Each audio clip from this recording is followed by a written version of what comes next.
The National Weather Service has issued a severe thunderstorm warning for western Hampton County in western Massachusetts, western Hampshire County in western Massachusetts, including Northampton, until 9:45 p.m. Eastern Daylight Time.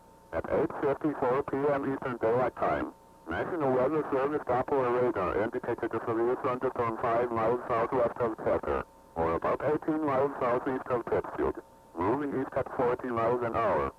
Although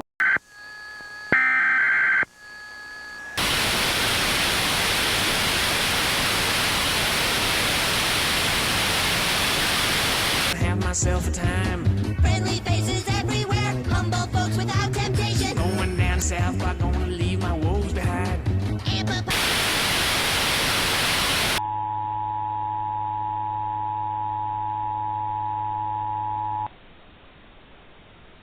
This is a local access emergency. Please stand by for the following message.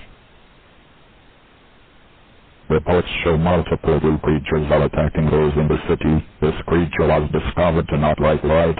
Please light every part of your house. We will now play a tape for your survival.